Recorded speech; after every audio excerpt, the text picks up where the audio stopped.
नाज़रीन इस समय मैं कोटली जरा एक फ्रूट की दुकान है उसमें पर कोटली सब्जी मंडी कोटली सब्जी मंडी गुलार बाईपास किस विजिट जापानी किया फल जापानी फल लगे है जनाब। एक गाजर उस्ताद जी ये क्या याद कराए ये जनाब गाजर ये अस अमेरिका भी जरा ना उत्थे लभनी है और ये बेहतरीन जनाब बंदे आने भाई रेट बहुत ज़्यादा है महंगाई बहुत हुई है तुसां क्या ख्याल है इस बारे। महंगाई तो है किसी तो कोई शक नहीं है। कश्मीरी आज़ादी चाहने हो या क्या आने हो कि क्या करो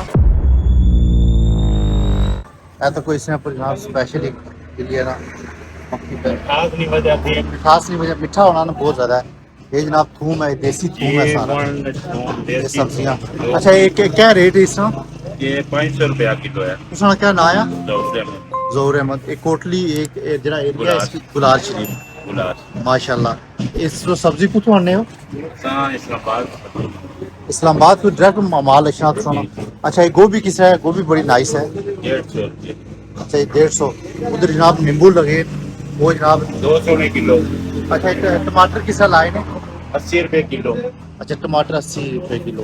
ये जनाब मर्चा ये बंद गोभी भी है ये टिंडे टिंडा टिंडा एक है जरा ना एक है ते अगे भिंडियां भिंडी ते अंगूर बड़ा जबरदस्त है अंगूर गंदार ना।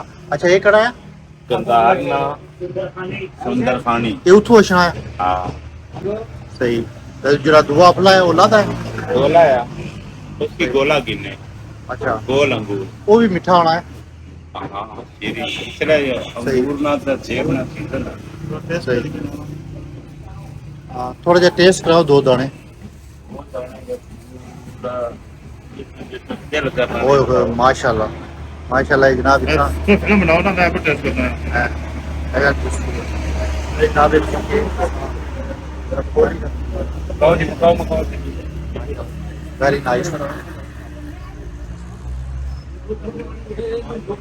कोटली सब्जी मंडी फ्रूट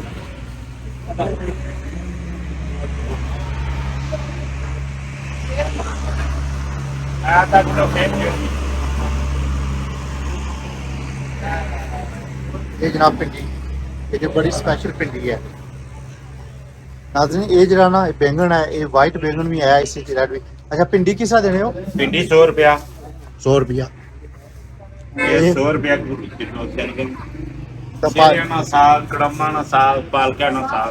अच्छा ये जरा सर साग किस लाया हुआ ये 80 रुपये की गड्डी कर माशाल्लाह। ये प्याज ये आलू जनाब ये प्याज 500 रुपया तड़ी है आलू 550 रुपया तड़ी ये प्याज है ना 750 750 रुपया वेरी नाइस। अच्छा अंदर मैं तुसा की नाज़रीन आना है और तुसा की दस रहे हैं जनाब के ये इन्हों को सारा समान पिया ये सेब कड़ा है ये काला काला कोन ये किसा किलो देने हो 300 300 रुपया। ये अमरूद जनाब असा की जरा ना अमरूद भी कट्टी ना तो टेस्ट तो इधर कट्टी टेस्ट कराओ।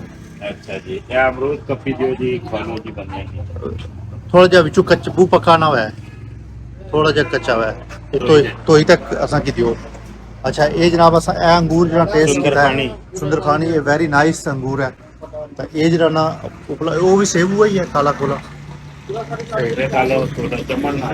क्योंकि बहुत ज़्यादा मीठा है इस वजह इससे पर जरा ना ये मिठास से जरिए ना खाने से अच्छा जनाब तो कोई मैं रोज की पिक्चर बना यार ये देखो ये जनाब टमाटर माशाल्लाह वेरी नाइस और लेमन है एक गाजर उस्ताद जी ये क्या याद कराए ये जनाब गाजर ये असा अमेरिका भी जरा ना उत्थे लभनी है और ये बेहतरीन जनाब माशाल्लाह। अच्छा तुसा ये दसो ना तुसा ये दसो ये बंदे आने भाई रेट बहुत ज़्यादा है महंगाई बहुत हुई है तुसा क्या ख्याल है इस बारे। महंगाई तो है किसी तो कोई शक नहीं है। जनाब देखो बेहतरीन जरा ना नाइस। अच्छा ये हम 150 नहीं है असा एक 50 रुपये किलो दे देते हैं बंद गोभी इतना फर्क है बहुत फर्क पै गया जरा हूँ आलिया ये बिजली ने एहतियात लोग करने ते क्या समझो कि कोई बेहतर करी दे।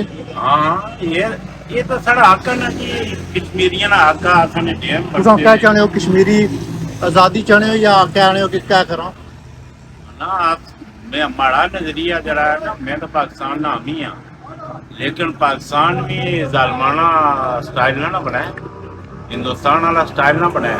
सही। अपनी गाने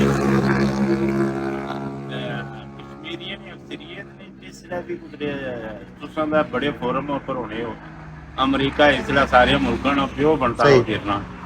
ते लेकिन उत्थै कश्मीर दी जेह्ड़ी मुकम्मल आज़ादी और खुद मुख्तारी है ना, ये लोगों आस्ते बेहतर है। हाँ वो तो जाहिर है, जेड़ी भी अक्सरियत ने राय है उसने नाल कर सही। बहुत शुक्रिया, सुना गल करी बहुत चंगा लगा। Thank thank you, you thank so much.